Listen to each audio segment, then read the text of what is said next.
Don't worry, my friends. Just because we are taking a little bit of a creative pivot with this channel doesn't mean the trade rumors are dying down. In fact, they're getting worse. Today we're diving into the New Jersey Devils and one Dougie Hamilton, who happens to be one of the most expensive defensemen in the National Hockey League. He's signed on till the end of 2028, making $9 million a year. He's been making $9 million a year since 2021-2022. It's a beefy 7-year contract that he is on, and he's 6'6", 229, 32 years old. Dougie Hamilton is a big, strong, right-handed defenseman who, a few years ago, was able to score 20 goals and 74 points in a full Devils campaign. While it's true that injuries held Hamilton back the past 2 years, he was still relatively productive, point-wise. It's just, this year things have taken a turn for the worst.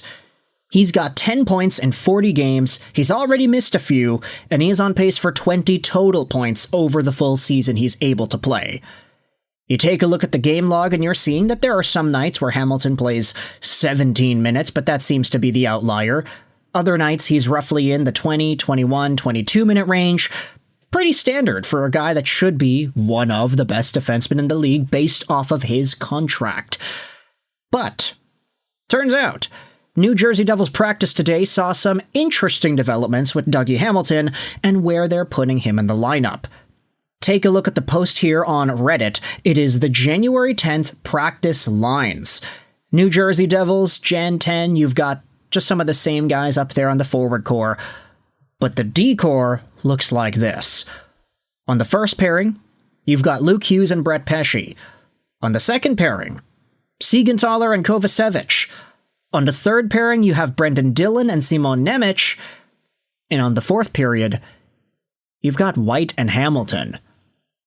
Ladies and gentlemen, Dougie Hamilton is a fourth pairing defenseman on the Devils? Take a look at this tweet, posted out there by Pierre LeBrun. He reached out to Dougie Hamilton's agent, J.P. Barry. His response was this: Dougie was informed today that he will not be playing now that Kovacevic is back in the lineup. In our view, this decision is all about business rather than his game right now. Singling him out seems very calculated at this stage. Dougie has a 10-team trade list, and there have been efforts to trade him going back to the draft last year. We've made it clear to the Devils that we will consider teams outside our 10-team trade list and other creative ways to get to a team that is mutually acceptable. LeBrun then writes, so Hamilton's camp is willing to be flexible beyond his 10-team list if it means finding a suitable team in a trade. Now, for what it's worth, this is what NHL Rumor Report said. Past reports have suggested Dougie Hamilton would have already been traded by now if he hadn't vetoed a trade with his 10-team trade clause. And that statement is not mutually exclusive with this. You can have both of these being the same status of truth. You can say, hey, Dougie Hamilton was offered a trade over to Chicago, and he said no. Like, that's possible. He was offered a trade over to Winnipeg or Vancouver, and he said no. That's possible, but it does seem now that Hamilton's camp is willing to be flexible and look at some of these teams beyond that 10-team list. Now, this is the agent speaking out on Hamilton's behalf. What do the Devils have to say about it? Pierre LeBrun said he reached out to Devils GM Tom Fitzgerald. As you know, we just put Nemec back in the lineup on Thursday. He's a young guy whom we want to get his game back, where he had easily been our best defenseman before his injury. Brett Pesce's play speaks for itself. He isn't going anywhere. And Kovacevic coming back gives our roster a spark we are looking for, and he was our best defensive defenseman all year. And that's what we want with our lineup now. This is simply Dougie being the odd man out with where our right side is, fully healthy for the first time all year. This is business. Business of our lineup.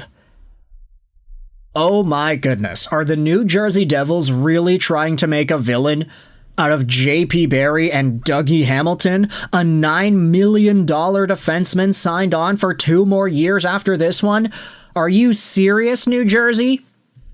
For what it's worth, let's go out there and read what some of these Devils fans are going out there and saying about this situation here. Let's see the subreddit Top comment says, if Nemec is your best defender and Luke makes $9 million a year, I would love to be Simon's agent.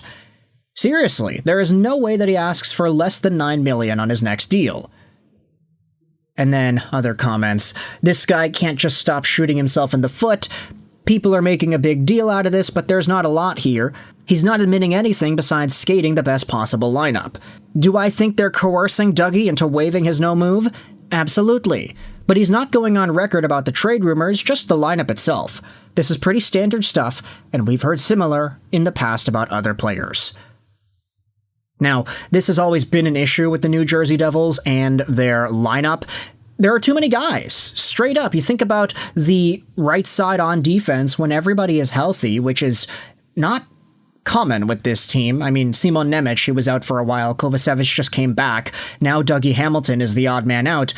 This is a pretty all-right decor, but with a $9 million Dougie Hamilton waiting out there in the press box, it certainly does feel like an inevitable move is going to come at this point.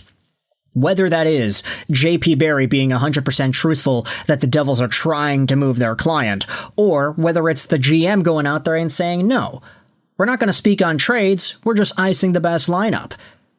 Either way, you have a $9 million guy who is not doing much.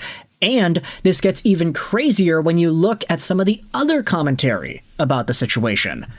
Let's head over onto Taj's Twitter account because there was a very interesting post that I do think we should dive into here. Take a look at this. The Devils have upset CAA, the most powerful agency in hockey, and the agency that represents both Hughes brothers. That's almost as bad as missing out on Quinn.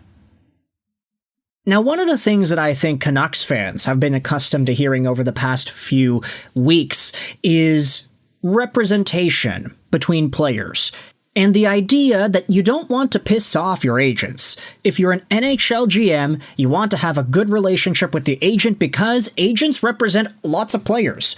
You might not have the ability to sign a guy or to have peaceful negotiations for another guy if you are in hot water with the agent. So Dougie Hamilton, being represented by the same guys that represent the Hughes brothers, obviously, that is putting the Devils in a worse spot when it comes to internal relations with the people that manage the contracts of the players that they have.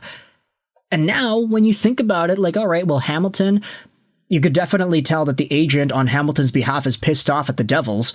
What's that going to do when conversations about the other Hugheses start running up? Is there going to be some sort of animosity there as well?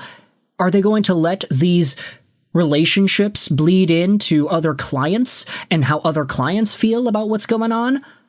We've already speculated whether or not the Hughes bros, Luke and Jack, would be interested in joining the Minnesota Wild in some sort of a form here. I mean, you think about some of the other conversations we have had. Elliot Friedman spoke about whether or not Luke could get traded over to Minnie, and then Jack Hughes, could he join his brother Quinn Hughes with the Wild because that's a better run organization? There are a number of conversations we can have about the future of New Jersey, but I do think that with this Dougie Hamilton thing, it becomes a lot more dire and a lot more scary. So let me know your thoughts in the comment section below. How do you feel about the New Jersey Devils scratching Dougie Hamilton with the return of Jonathan Kovacevic? Do you think this is a bigger indictment against the organization's management and the way they run their team? Or is this just business as usual? Is this normal? Is it normal to have a $9 million D-man chilling up there in the press box and having the agent get all ticked off in the media about it? Let me know your thoughts in the comment section below. I hope you enjoyed this video. And bye.